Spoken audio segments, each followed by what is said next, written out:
I have returned.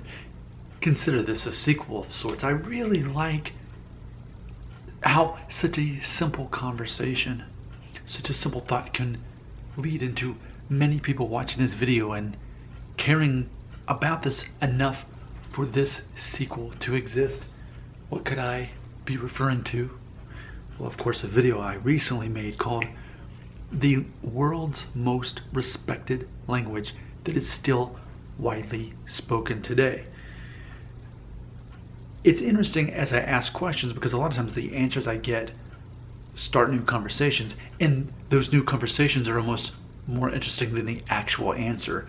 I'll give you a prime example of that. One of my most faithful viewers of my videos watches every video, leaves a comment on every one, and my IQ increases every time I read a comment. From Fab French. I'm going to read part of his comment on this one. He says, "For me, it would be Latin and Greek. Those two languages have been the foundations of our civilization for thousands of years." Going down further in the comment, though, here's what he says, quote, "In comparison, the nowadays domination of English is very superficial. It is mostly seen as a business language and a practical way of communication with people of totally different cultures that have some basic knowledge of English too. Culture, or actually English, is not seen as a cultural language except for Anglo countries." End quote. So I just want to focus on that. And it really got me thinking.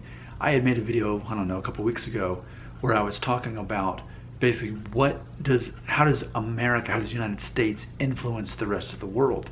Basically, what is our major export in some ways? Basically, the video was the world is a cultural colony of the United States of America. Not only because of our military situation where we're policing the world, but also in the way that around that time when we began policing the world after World War II, television, movies, and because of that, because I don't think anyone would argue that the best movies consistently made and the best TV shows consistently made come from the United States. Would I need to make that a separate video? I don't think so. I think everyone knows that overall, consistently, we make the best. Now I'm really starting. Do I need to make that another video? Will that break out into a whole argument in the comments section? I guess I'll wait. Maybe I'll wait. But the real focus of this video is this. When it comes to English, it is the most important language in terms of business and entertainment. Would anybody disagree with me on that? I think that's easy to agree with, right? There's no other language that is more important to business and to entertainment than English. I mean, someone else had already pointed out too that basically everything to do with the internet that we can appreciate today came also from the United States, where English is the main language spoken. YouTube was created in the United States. Microsoft, Apple, etc. I don't need to tell Twitter, Facebook. I don't need to tell you that. You know that. And so it only makes sense in a place where English is the main language spoken that that's going to be the by default language that's going to be spoken on in those avenues there. And connect to that is also business.